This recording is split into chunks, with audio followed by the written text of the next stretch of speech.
Just a reminder to vote in this week's Locals poll, where you decide what deck I take to Locals every single week. Without any further ado, I hope you enjoyed the video. What's up, YouTube? Welcome back to the channel, and for today we have the profile for the deck we brought to Locals this past week, being Ghoti. We got third place, so not bad. I think this is the third time I've brought Ghoti, and we finally managed to get top 4 with it. So yeah, really happy with how it performed this time. I made a couple edits, and they seem to do fairly well. So without any further ado, here's a cut to what it looks like on paper, then we'll get to the card by card.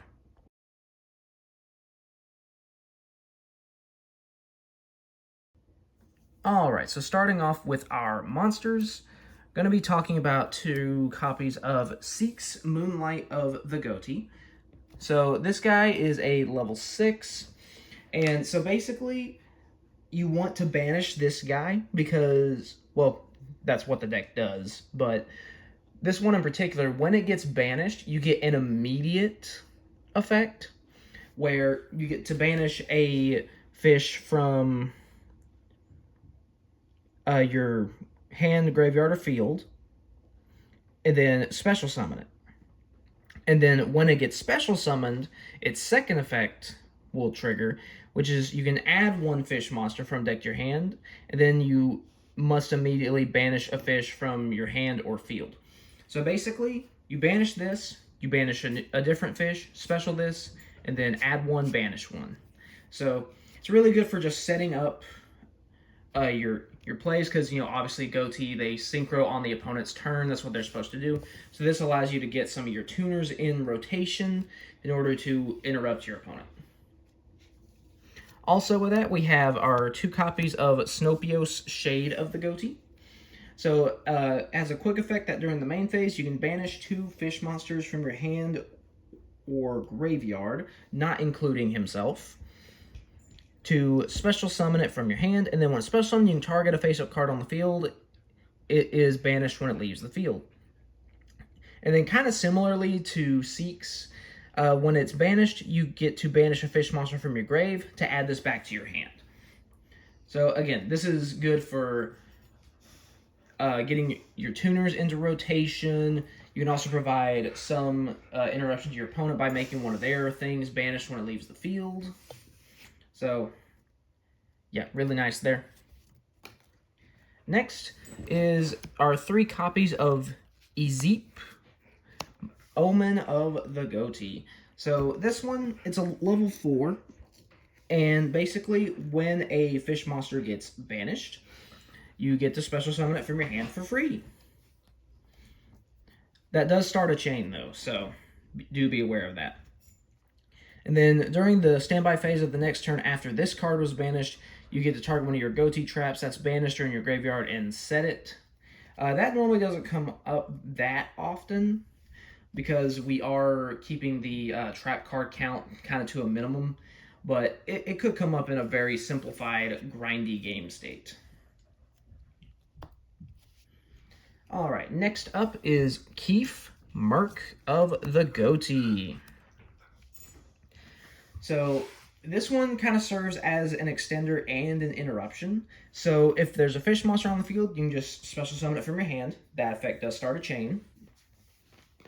And then if a monster is special summoned to your opponent's field, you can target one of those monsters and one of your banished level 6 or lower fish. You banish this card plus that opponent's monster you targeted, and then special summon the other one. So basically, banish him, banish opponent's monster, special summon one of your banished fish, as long as it's level 6 or lower. And then during the standby phase, the next turn that it was banished, it special summons itself to the field.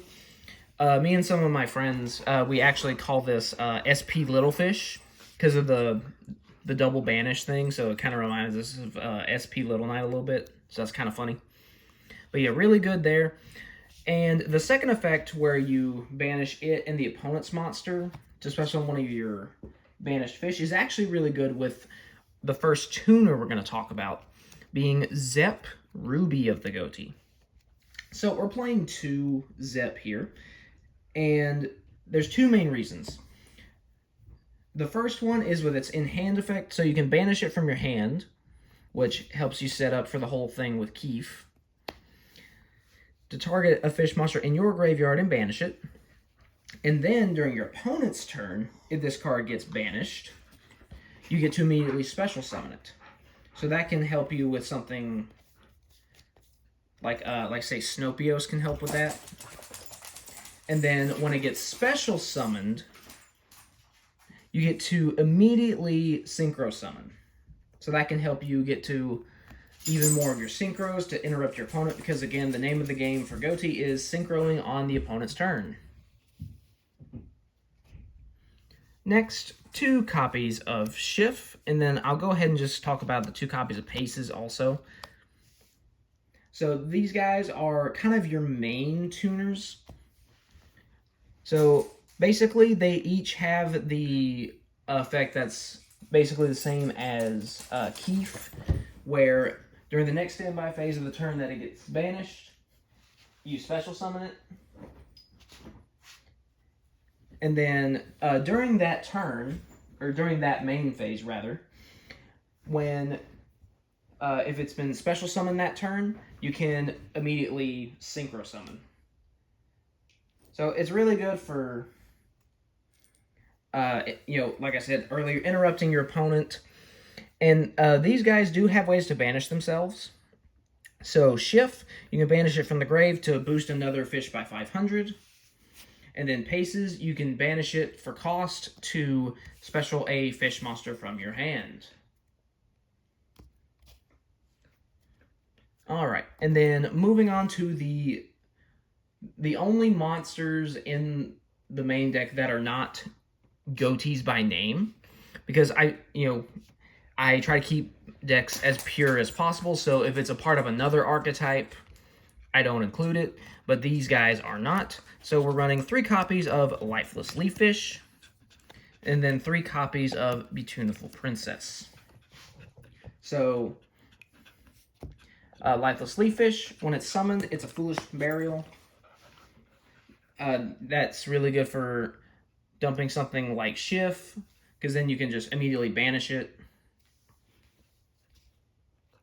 and then get it back during the next standby phase. You can go into your level 6 synchro. So just that in and of itself can help start your synchro climbing during your opponent's turn. Beautiful Princess is a good starter. So when it's normal or special summoned, you can immediately banish it for cost to special summon a level 4 lower fish monster from your deck. Of course, your main target is going to be the Lifeless Leaffish. So yeah, really nice starter there, especially coupled with things like Ezeep to get another body on field. So yeah, that's really nice. Next, moving on to the spells. We're going to first talk about our 3 copies of the field spell, Most Distant, Deepest Depths. Try saying that 5 times fast. While you control a fish synchro, it can't be destroyed or banished by card effects. And then basically, you can banish a fish monster from hand or grave to add a Ghoti monster from deck to hand. Then if a fish monster is normal special summon while it's in your grave, you can banish a fish you control to add it back to your hand. So it's really good just for getting the Ghotis that you want and getting your banish plays set up.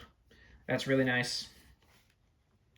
Next, moving on to some of the more generic cards now. Running 3 copies of Pot of Desires. So basically, the reason that we're running this is because you want to try to keep things as consistent as possible, so that extra draw power is really nice. Then there's some extra cards in here that that really benefit from cards getting banished. And even with like the tuners and everything, really you only need like 1 of each in rotation. So like really you only need 1 Schiff and then like 1 Paces. So if you banish 1 of them, it doesn't really matter because you have the other, and all you really need is 1 of them. So the banishing with Pot of Desires isn't really that risky in this deck.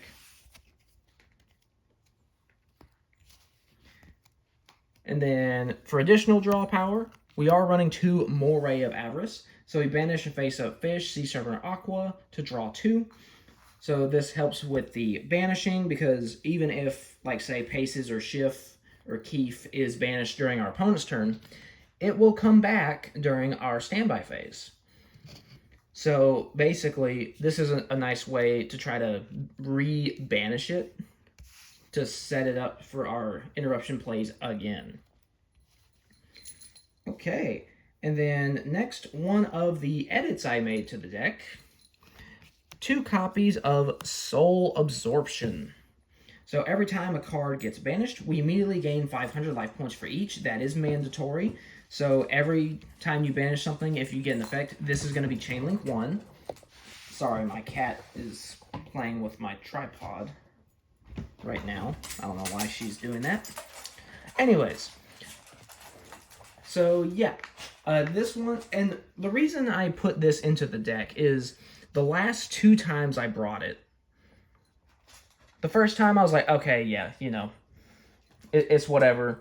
I brought the same list more or less the next time, and that's when I really started to notice the shortcoming, which was that, you know, since the deck is really grindy, if my board ever got broken,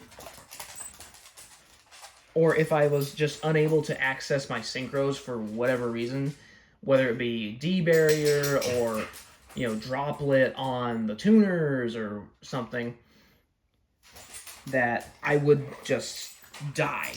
So I put in Soul Absorption in order to, you know, because the deck is going to banish anyway, so why not plus off of it with life points, so that way even if my board does get broken, I can still survive until the next turn to build back. So, especially with Pot of Desires, gaining 5,000 life points is really, really nice.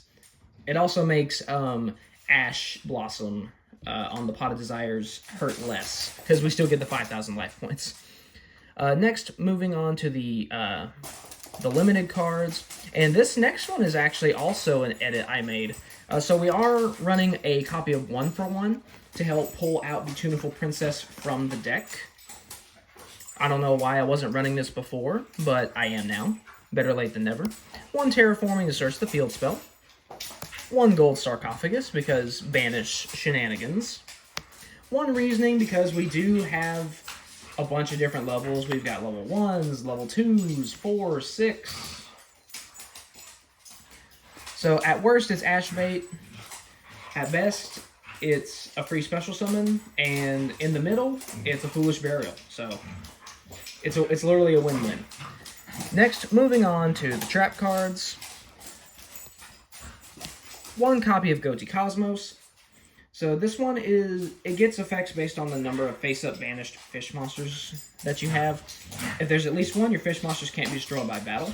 So this is really good if they have an interruption for your tuners, to where that way you can at least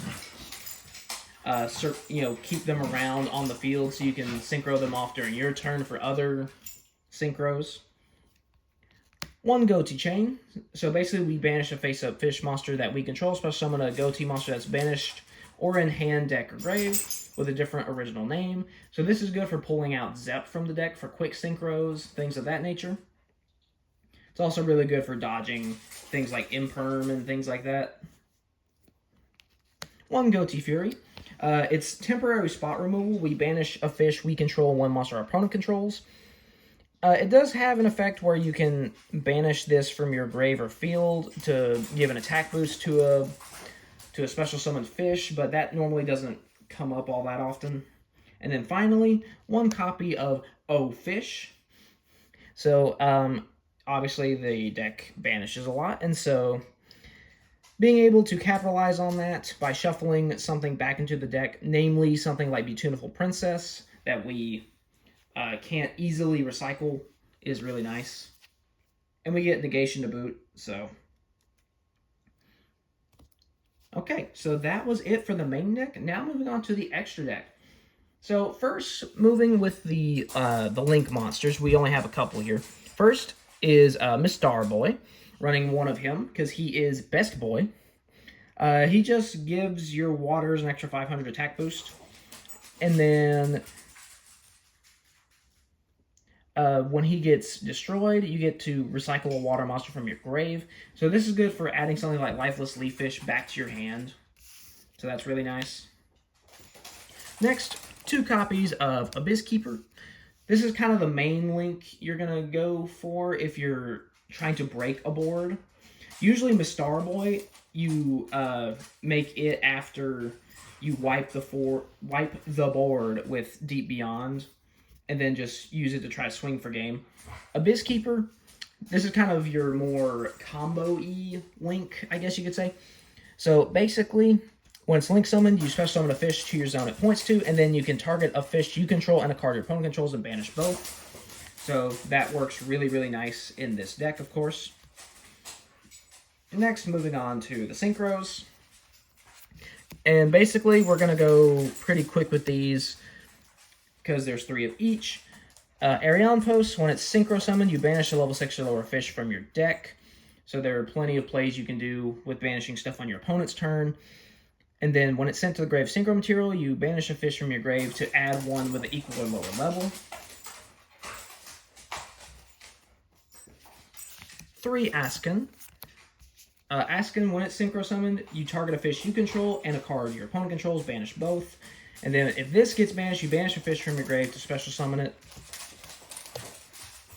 That's on a level 8 body. That's one of your stepping stones for interrupting your opponent.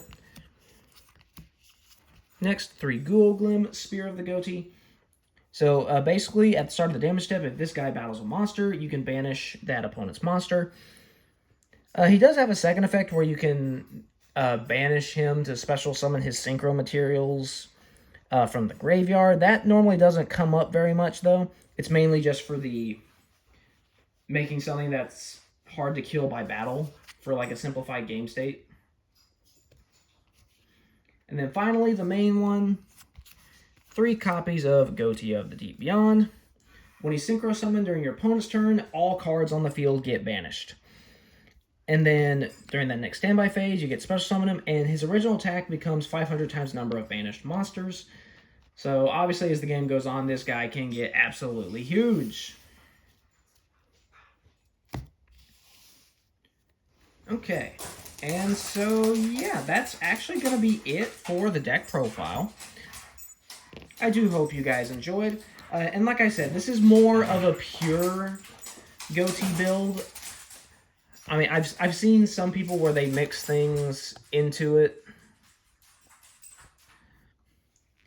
And, you know, and those do fine. You know, not saying anything against those. That's just not really my style. I like the more pure variants of things. And so 3rd place, pretty good. There were a couple things I could have done better. Like, I know at one point during one of the matches, I went Pot of Desires, drew 2, and I drew Moray of Avarice. I was like, oh, I can keep extending farther. So I Morayed of Avarice, but then the draws I got weren't conducive to extending, and so I ended on very, very little. I still won that game and the match, but then at that point I realized I was like, oh, I went way too overboard. But so yeah, it's a really fun deck, and it's also a pretty cheap deck too. So highly recommend this deck for anyone that wants to have a fun deck that really screws with your opponent during their turn. So yeah, that's gonna be it for the deck profile. I hope you enjoyed. Like, subscribe, button, the locals poll, that good stuff. And I'll see you guys next time.